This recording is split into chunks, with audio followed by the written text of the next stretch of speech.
Okay, let's unpack this. We have a stack of sources here that promise, well, not just a better way to grow food. No, not at all. It's a complete rejection of our modern intellectual and industrial life. We're talking about soil, science, spirit, and one singular strand of straw. That singular strand of straw is the whole foundation of the philosophy we are deep diving into today. Right. It's Masanobu Fukuoka's natural farming, or what he famously called do-nothing farming. It's all laid out in his book, The One Straw Revolution. And our mission here is to understand how this really radical approach, which seems to ask the farmer to do less, could possibly compete with the high-tech, chemical-intensive agriculture that, feeds most of the world. Right. The central promise, the real hook, is that his simple methods, which are all about observing and cooperating with nature, can yield harvests that are basically the same as modern chemical ag, And sometimes even better. all while healing the soil and getting rid of massive costs and labor. That economic viability, that's the absolute center of the revolution. I mean, Yeah. think about it. If you could just take away the huge capital investment in machinery, in fertilizer, in pesticides, Yeah. and you can still pull in yields of 1,100 to 1,300 pounds of rice per quarter acre. Sometimes he even hit 29 bushels. That's incredible. Right. He did that in his region. When you do that, you fundamentally dismantle the whole justification for the industrial food complex. So he's proving that ecological sustainability isn't some kind of sacrifice. No, it's a superior efficiency. That's the key. Which means this book, it becomes so much more than a gardening manual. It's a critique of everything we use to measure progress. Everything. From our specialized sciences to our diets to our cultural values. But before we get into the mud and the philosophy, we really need to ground ourselves in who Masanobu Fukuoka was. Yeah. Because he wasn't, some kind of dropout. Not at all. He was deeply educated. Masanobu Fukuoka was born in 1913 on the island of Shikoku in Japan. His father was a rice farmer, but also the local mayor. So a respected family. Very. And he was not an amateur. He had a rigorous scientific background. He studied plant pathology and worked as a produce inspector, a researcher, at the customs office in Yokohama for 3 really critical years in the 1930s. And it's that scientific credibility, I think, that makes his eventual philosophy so potent. He was working with cutting-edge plant research, right? Specifically under a pretty significant figure in pathology. A very significant figure. He worked under Aishi Kurosawa. Now, Kurosawa was a lab researcher who isolated the fungus that causes Bakane disease in rice. They call it the foolish seedling disease. Okay. But the real significance of Kurosawa's work, and so Fukuoka's early environment, was the extraction of a powerful plant growth hormone from that fungus. It's called gibberellin. Gibberellin is massive in agriculture, isn't it? It is a critical hormone. Yeah. While its immediate use wasn't fully understood in Japan at the time, researchers abroad, they just seized on this discovery. And what did they do with it? It became instrumental in developing commercial products. I mean, maybe most famously, it was used to create seedless grapes. Wow. And to control the size and the timing of a plant's maturity. So when Fukuoka was in his mid-20s, he wasn't just studying simple field botany. No. He was deep in the world of molecular science. He was dealing with really sophisticated plant manipulation and diseases. So this background, it gives his eventual rejection of all that specialized science, it gives it immense weight. Exactly. He didn't reject what he didn't understand. He rejected the limitations of what he knew intimately. That intensive scientific life, and you mentioned he had a demanding social life in Yokohama too, mingling with actresses and singers. Yeah, people like Mio Kakamine and Noriko Owaya. He was living it up. So all of that together, it sets the stage for a total collapse. Let's get into the turning point. How does this high-achieving young scientist end up rejecting his entire world? Well, a catalyst was a profound personal crisis. It started with acute pneumonia. From overwork. Yeah, the combination of that intense research and a very high-spirited, exhausting social life, it just led to him getting sick. He describes being isolated in this cold hospital room, facing the very real possibility of death. And that brought on a philosophical crisis. The deep one. He was in agony about the meaning of his life, his work. Yeah. So it wasn't intellectual doubt that drove him. It was that raw confrontation with mortality. It stripped away his certainties. Precisely. He couldn't work, he couldn't sleep. And then, at the age of 25 in 1938, he just wandered up to a bluff overlooking Yokohama Harbor. He spent the entire night there just paralyzed by these questions until dawn broke on May 15th. And that morning is when he has the famous epiphany. Yes. As the morning mist just vanished and the light spread across the harbor, all his intellectual doubts just disappeared. He felt this profound realization that he actually voiced out loud. He said, in this world, there is nothing at all. Nothing at all. And then the chilling conclusion that humanity knows nothing at all. There is no intrinsic value in anything, and every action is a futile, meaningless effort. Okay, on the surface, that sounds like complete nihilism. If human effort is meaningless, why get out of bed in the morning? Why farm? And that's the critical misunderstanding. Yeah. The source material makes it clear this wasn't an acceptance of nihilism. It was a recognition of the insufficiency of intellectual knowledge. So he's making a distinction. A huge one. He distinguished between what he called discriminating knowledge, that's the logical framework of science and philosophy, and non-discriminating knowledge, which is direct, intuitive experience.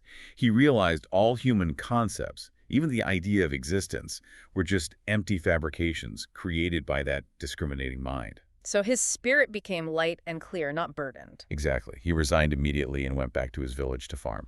But if all human effort is futile, why didn't he just, lie down in the field? What pushed him back to the physical practice of farming? Because he realized that just having the knowledge wasn't enough. His insight, it had to be tested by practice in the real world. He concluded that practicing this philosophy is the best way, rather than trying to offer 100 explanations with the flawed, discriminating mind. He wanted to show it, not just tell it. He sought to demonstrate his non-discriminating truth through tangible results in the earth. And this brings us to that famous central paradox, the term do-nothing farming. He claimed all human effort was meaningless, yet he spent the next 40 years testing and refining his methods. If it's do-nothing, why was it so much work? His first attempt answers that question perfectly. Do nothing is definitely not laziness or abandonment. Right. When he first went back home, his father had this well-established, richly bearing citrus orchard. Fukuoka thought, okay, I'll just leave this alone. It'll grow itself. And it didn't work. It was a catastrophe. The branches, which had been pruned for years into a shape that was convenient for human harvesting, they just became tangled. Sunlight couldn't get in. So insects attacked. Insects attacked the weak leaves, and almost 2 whole acres just withered away. He even wiped out another 400 trees before he started to understand the true natural pattern. That must have been devastating and pretty embarrassing for his father, who was the mayor and a traditional farmer. It was a massive failure, but it showed him that just stepping away isn't enough. You have to first observe nature's patterns and then actively step away from the unnecessary work, the work that's actually disruptive. So that's the true meaning. The true meaning of mushizen, or natural farming, is not doing nothing. It's avoiding human interference and letting nature guide you. It requires, as he puts it, an instinctive understanding of what needs to be done and what must not be done. This sounds way more demanding than just abandonment. You mentioned he had students who came to live with him, and they were expecting some kind of, rustic, hands-off utopia. They were in for a shock. They had these visions of lounging around, eating naturally grown fruit, and just philosophizing all day. And Instead, they were hauling water from the spring in the morning fog, splitting firewood until their hands blistered, and working ankle-deep in mud during the planting seasons. The work didn't vanish. No. It just shifted. It shifted from energy-intensive industrial labor to constant, intentional physical labor that was deeply connected to the environment, to the process of living simply. And the ultimate goal wasn't just about higher yields. No, the goal was transcendent. He famously said, "The ultimate goal of farming is not the growing of crops, but the cultivation and perfection of human beings." So agriculture is a path. A means of living simply, of attaining the freedom and plenitude of each day, not just a means of production. It's about aligning your spirit with the natural cycle. Which leads right into his powerful critique of specialized science. As a scientist himself, what was his main grievance with modern research? His grievance was with what he called scientific reductionism. He argued that specialized research murders to dissect. Murders to dissect, that's a strong phrase. It is. Science looks at one tiny piece like, say, the nitrogen uptake mechanism of a single root, and it isolates it. But nature is a whole living organism in perpetual motion, constantly changing and interconnected. By dividing nature into these tiny pieces, science loses the holistic truth. It grasps the skeleton, but it misses the soul. He used some great analogies to illustrate how a lot of human progress is just us fixing problems that we created ourselves. Let's talk about that analogy of the fool and the broken roof. It's a perfect illustration of the futility of constant human interference. The fool climbs up onto his roof and he stomps around, and in the process, he accidentally breaks the tiles. Okay. Then the rain comes and the ceiling starts to rot. So he climbs up hastily, works really hard to mend the leaks, and then rejoices in his miraculous solution to the damage That he caused. that he initiated. Yeah, we create the problem, and then we celebrate our own cleverness in fixing the problem we created. And the scientist in the eyeglasses. That one's maybe even more precise. The scientist pores over books and experiments, straining their eyes until they become nearsighted. Right. Then their splendid accomplishment is to invent eyeglasses to correct the damage that was caused by the intellectual strain of their original research in the first place. So Fukuoka is arguing that if we hadn't interfered, if the fool hadn't climbed the roof, if the scientist hadn't pursued knowledge in an unnatural way, the fix wouldn't have been necessary. Exactly. It's a never-ending cycle of complication. He says improved techniques like new fertilizers or new medical treatments, they only seem necessary because the natural balance was already badly upset by the techniques that came before them. It's a spiral. It's a spiral. He applies it to everything. Doctors and medicine become necessary when people create a sickly environment and eat unnatural foods. Formal schooling becomes necessary only because society creates a condition where you have to be educated in a certain way just to function. The whole system is predicated on interference. This brings us back to the problem of communication. I mean, how do you even convey this non-discriminating knowledge when language, science, and philosophy are all based on discriminating knowledge, on separating and labeling things? That's the deepest challenge of his work.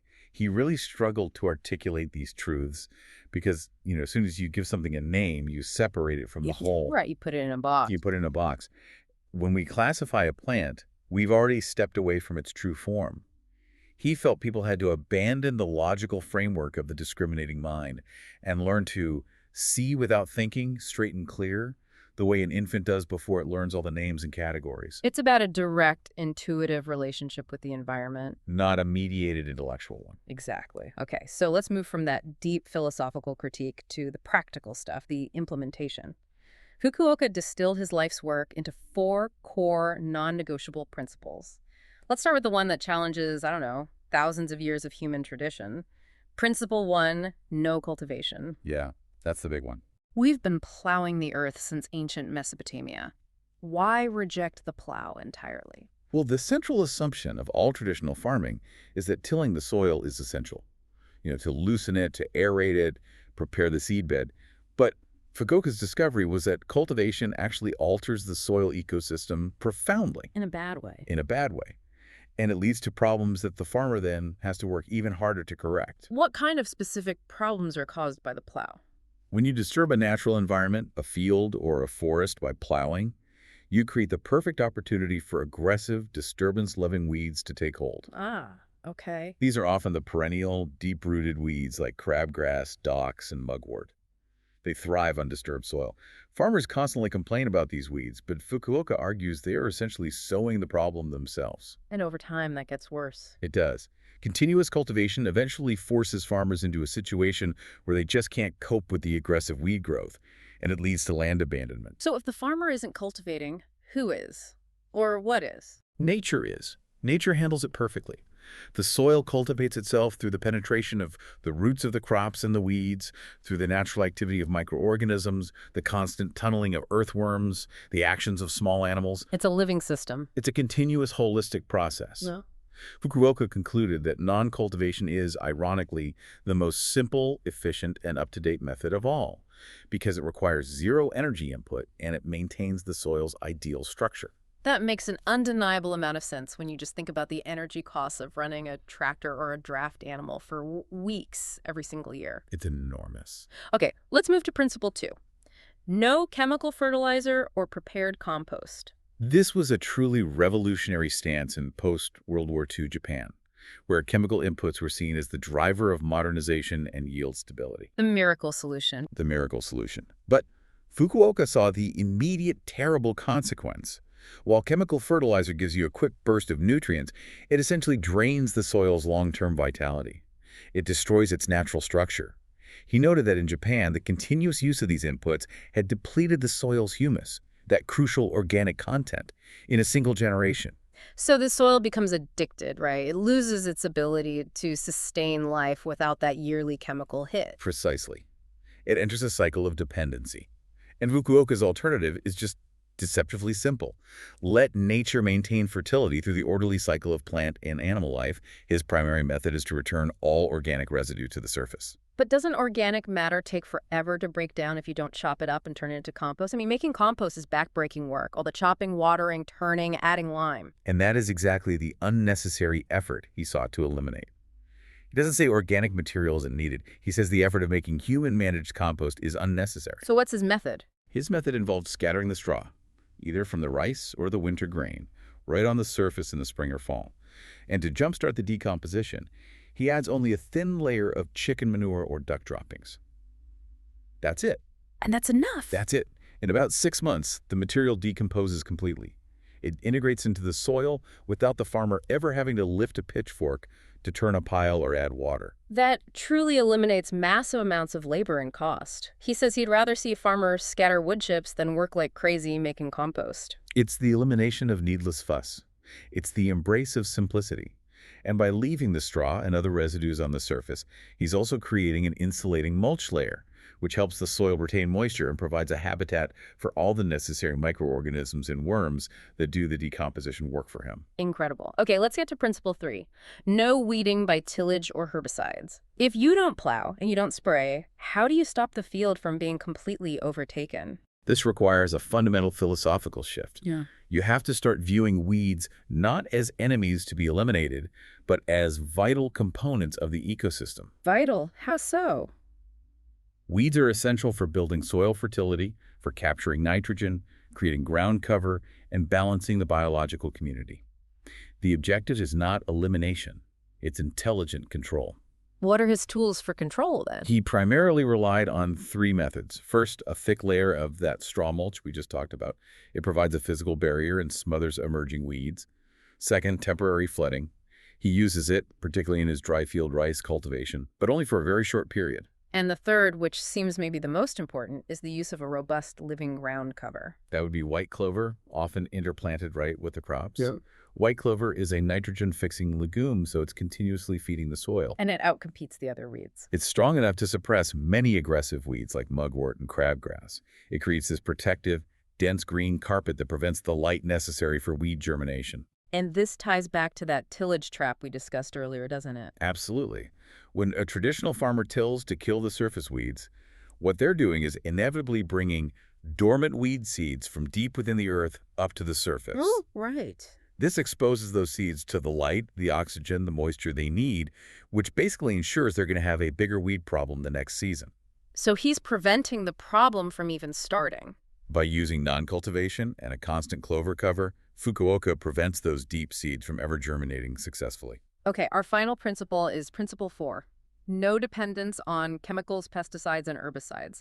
This is based on that idea of natural balance. His conviction is that nature, left alone, is in a perfect, self-regulating balance. Disease and insect infestations, he says, they only truly affect the weakest plants. And the weakest plants are usually the ones stressed by human interference. Exactly. Stressed or weakened by things like inappropriate fertilization or pruning, the healthy, robust plants that are grown in naturally balanced soil are inherently resistant. So the goal is preventative health, not aggressive intervention. Exactly.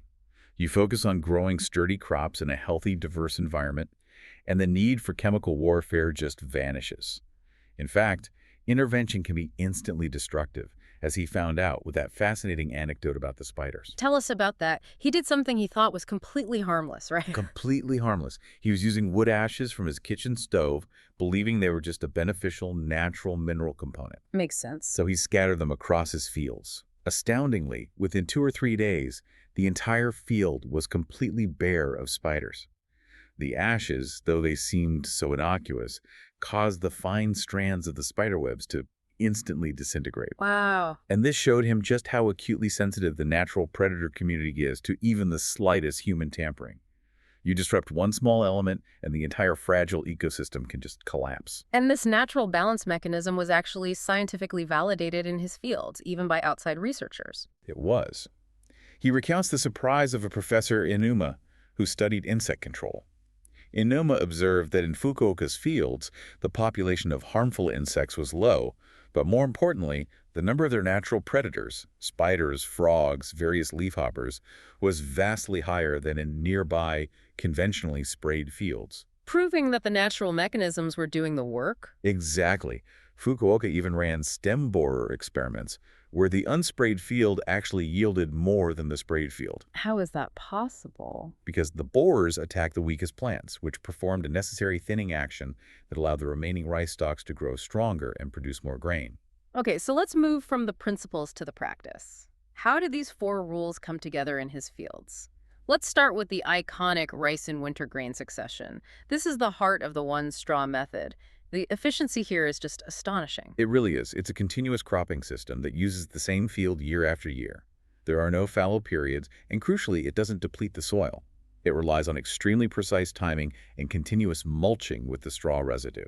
Walk us through that annual cycle. It involves broadcasting seeds before the previous crop is even harvested, which sounds wild. It starts in the fall, usually in October.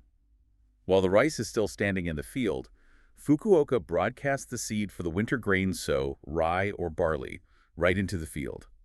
The heavy leaves of the standing rice protect these new seeds at first. And then he harvests the rice. Right. Once the rice is harvested, all that rice straw is uniformly spread back over the field. This thick straw layer acts as a mulch, it protects the soil from erosion, and it acts as fertilizer for the emerging winter grain all through the cold season. So when the winter grain is growing, the next season's crop is already being planted. Exactly. So fast forward to May. About 2 weeks before the winter grain is fully mature and ready for harvest, he broadcasts the rice seed directly over the standing winter grain crop. Right on top of it. Right on top.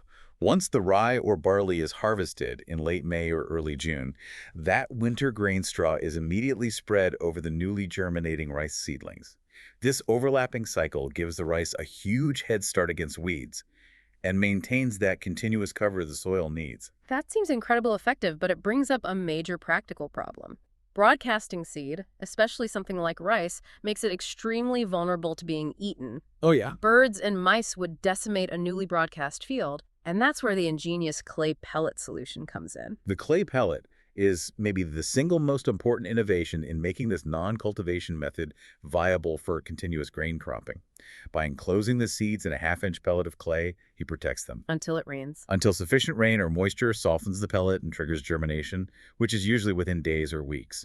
This keeps the seeds safe from birds, mice, and from rotting. How does one manage to produce tens of thousands of these tiny clay pellets to cover several acres efficiently? I mean, it sounds like an overwhelming job. He developed remarkably simple, low-tech methods. One involved taking soaked seeds and spreading them on a flat pan or a basket. He would then shake the container in a circular motion while dusting fine powdered clay in water over the seeds. So they just roll into balls. The circular motion causes the clay and water to adhere to the seeds, gradually rolling them into small, round pellets. That seems manageable for a small plot, but what about scaling that up for large fields? For larger volumes, he used a mechanical screening process.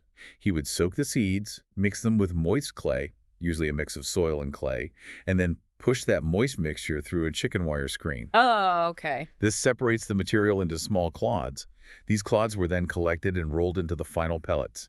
He notes that it's possible to make enough pellets to seed several acres in a single day using these basic screening methods. It's the perfect embodiment of his philosophy, a simple, non-chemical fix for a complex, high-labor problem. This method also allows him to successfully grow rice using dry field techniques, which just flies in the face of the traditional flooded paddy.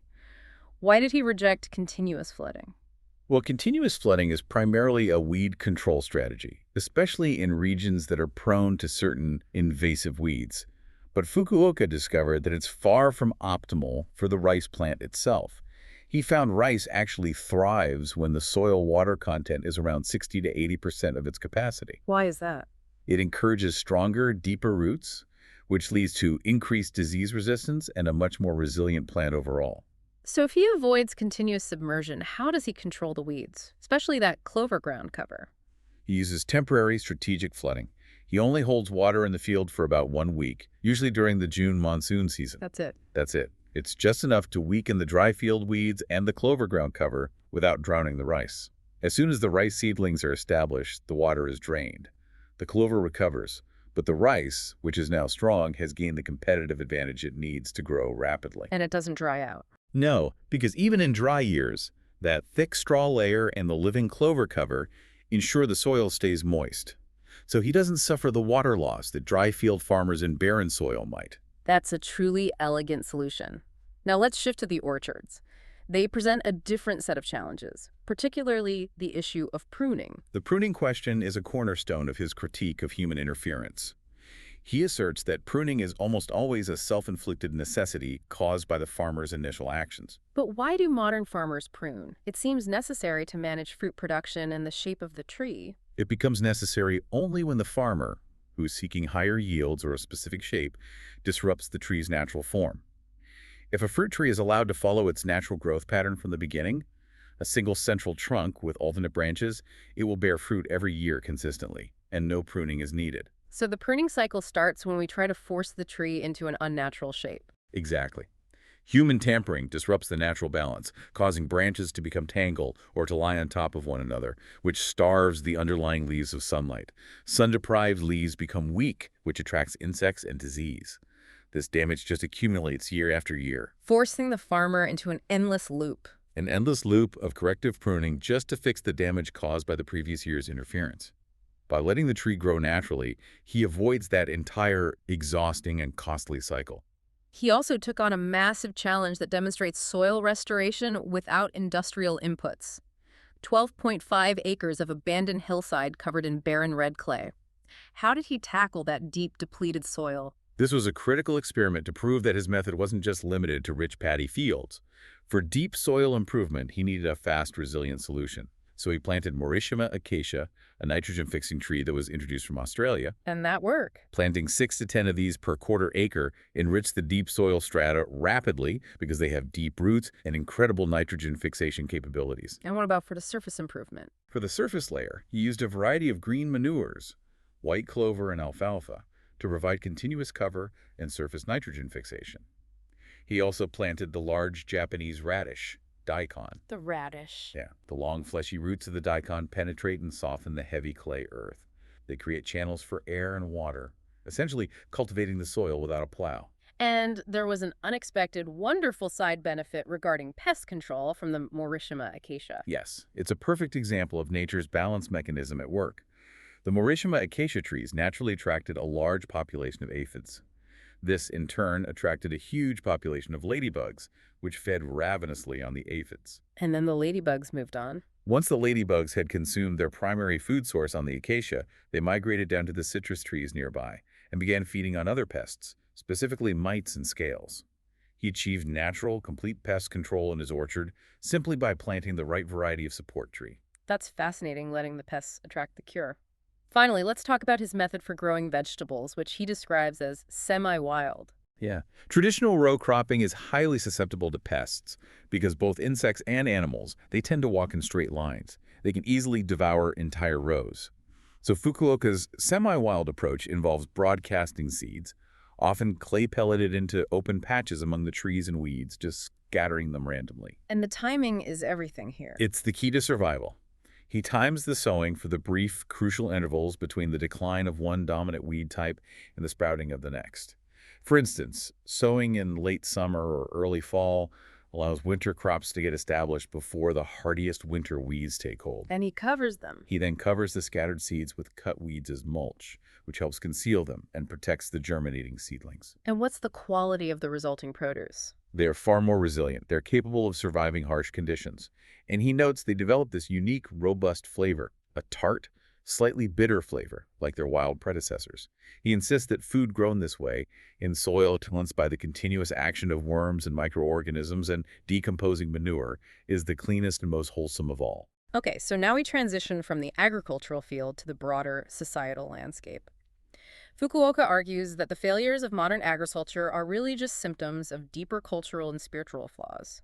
This next section explores the culture of food and the failures of modernity, and it starts with the hidden costs we willingly bear for commercial convenience. The modern food system is driven entirely by consumer desire for appearance, for food that looks perfect, and early availability, regardless of the season. And this preference forces farmers into highly unnatural and chemical-heavy practices. Completely. The mandarin orange example in the sources is incredibly vivid.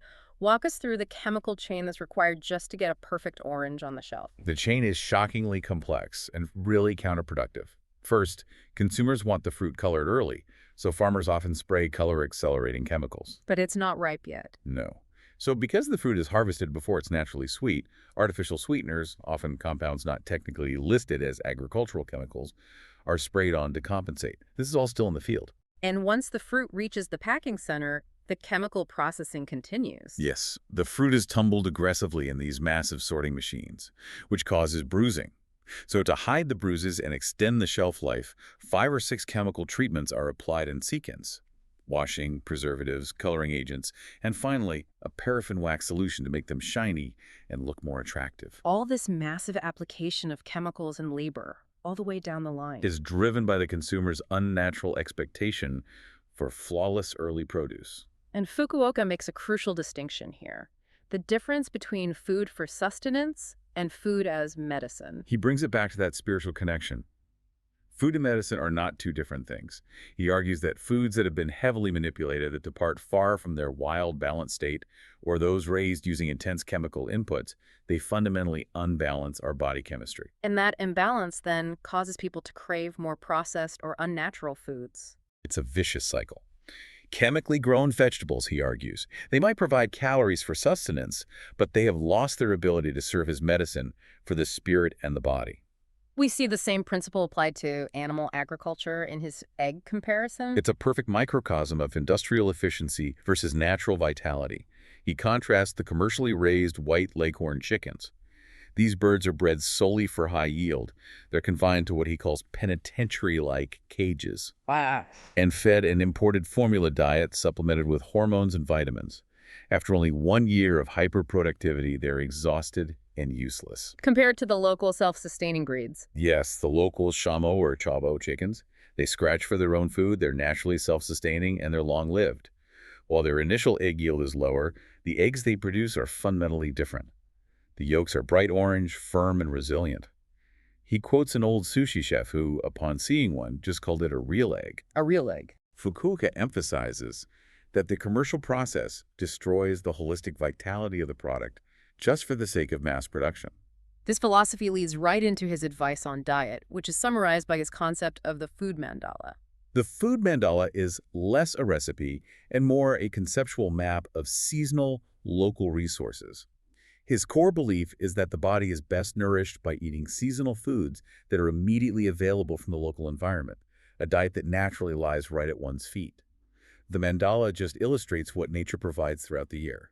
Give us an example of what that seasonal prescription looks like. It's entirely attuned to the local climate. For example, the mandala shows people should be eating wild herbs and pond snails in early spring. In June, that shifts to fruits like loquats and apricots, combined with local fish, like ribbon fish. And in the fall and winter? Autumn is the time for staples, like rice and chestnuts. Mm-hmm. And in the depths of winter, the focus shifts to hardy root vegetables like Japanese radish or coastal resources like oysters. By eating what is immediately available and in season, the body is naturally balanced without the need for complex, discriminating nutritional analysis. And he saves some pointed criticism for Western nutritional science, doesn't he? Absolutely. He argues that Western science, just like reductionist agriculture, focuses too heavily on fragmented, isolated components, starch, protein, vitamins, and it completely misses the spiritual and emotional values of food, that holistic quality. And this reductionist approach is what leads to all the contradictory and confusing advice we hear. Exactly. Like the endless dietary debates we have today. One group might shun fruit as too yin or cold. Another insists on its value as a pure food. Right. Fukuoka suggests that this confusion is a product of the discriminating mind, trying to analyze something that should be experienced intuitively. His advice: don't eat food with your head, and get rid of the discriminating mind. Eat simply, locally, and seasonally. Moving to the macroeconomic and political sphere, he critiques industrial policy, calling commercial farming fundamentally unstable. Why was it so unstable in Japan after World War II? The system was rigged against the farmer. Commercial agriculture relied heavily on fixed prices for their crops, which were set by government policies. Crucially, they were also forced to buy essential inputs: fertilizer, feed, expensive equipment, which were often imported, and those costs were fixed by forces overseas, So the farmer was trapped. entirely dependent on unstable global markets and bureaucratic whims, locking them into dependency and risk. The history of winter grain cultivation in Japan is the perfect case study of this policy instability and lack of foresight. It's a clear example of bureaucratic chaos. First, officials forced farmers to abandon traditional resilient crops like rye and barley and plant foreign wheat, much of which rotted during Japan's rainy season because it was poorly suited to the climate. Then, when cheap American wheat returned after the war, the agricultural authorities promoted the merciful death of the remaining rye and barley cultivation, advocating that farmers simply let their fields lie fallow through the winter. And the ultimate irony. Is that now, facing resource shortages, those same authorities are advocating for growing those traditional winter grains again. Incredible. Fukuoka points out that this constant destabilizing oscillation proves that the authorities lack a clear idea of what should be grown, and it results in massive waste, poor land management, and immense frustration for the farmers trapped in the system. He also pins a huge societal problem squarely on commercial agriculture: water pollution. He argues farmers must take responsibility for water pollution, specifically in places like the inland sea. Chemical fertilizers, particularly ammonium sulfate and urea, are applied in such massive quantities that much of the unused nitrogen just leaches into streams and rivers. And that causes the red tide. It causes the excessive algae and plankton growth, known as the red tide phenomenon. While industrial discharge contributes, Fukuoka recognized that agricultural runoff was the primary source of water pollution in Japan. When he suggested abandoning chemicals entirely at a conference addressing this pollution crisis, he was immediately shut down. That highlights the institutional resistance. He was literally told by the chairman that he was upsetting the conference. This wasn't about scientific truth, it was about the economic reality. Right. Fukuoka recognized the massive institutional barriers, the power of the chemical companies, the structure of the agricultural co-ops, and the modern policymakers. All of them depend on large capital investment in fertilizer and machinery for their power base. So to eliminate chemicals Would bring about a complete change in the economic and social structures, and that was something the ruling powers were not prepared to accept. And finally, his total rejection of complex technological fixes for environmental problems. He always preferred simple, natural solutions. He uses the example of proposals to fix the inland sea pollution by piping Pacific water across Shikoku Island, a massive civil engineering project. Okay. He breaks down the consequences. That simple solution would require the construction of a factory for the steel pipe, a massive nuclear power plant to power the pumping operation, and all the related construction, all of which would sow the seeds for second and third generation pollution problems. Whereas his solutions, Spreading straw, growing clover, restoring natural balance, they eliminate the source of the problem. They avoid the cascading consequences of human technological interference. this has truly been a deep dive into a text that is, well, it's a revolutionary manifesto hidden inside a farming manual. To summarize, natural farming achieves economic viability comparable yields to chemical methods while radically slashing unnecessary labor, restoring the soil's intrinsic health, and, most profoundly, freeing the human spirit from the anxiety of these continuous self-inflicted struggles. It transforms the farmer from a high-stakes, market-dependent manufacturer into a custodian who works directly with the wisdom of the earth. Fukuoka saw a model for the new farmer, rapidly taking hold among young people, communal groups, and those seeking spiritual and physical health. He saw them as proof that to be firmly rooted means to live simply and independently from the yields of one's own land. And it all ties back to his earliest philosophical epiphany, that continuous life cycle and the rejection of the discriminating mind. Yes. He uses the metaphor of the rice plant, which, when it's cut in autumn, appears to die. Yet its core holds the continuous life that will rebirth in the spring. This yearly cycle confirms that life continues in this field, and the yearly death is itself yearly birth. There is no end, only transition. This brings us to our final provocative thought for you, the listener, based on Fukuoka's reflection on our transient existence. Fukuoka observed that people fail to enjoy life as it passes and changes day by day because they cling so anxiously to the past, or they grasp desperately at the future, forgetting that they're only living in the here and now. So if we could genuinely shift our perspective and experience and savor daily life as a continuous transient cycle of birth and death, just like the rice in the field, that constant process of becoming and ceasing to be, would the fundamental human struggle to find lasting purpose and even the profound fear of death itself simply vanish? Because Fukuoka states clearly there is no life or death, Hmm. something to chew on the next time you look out over a field and see not a product, but a constant ongoing process.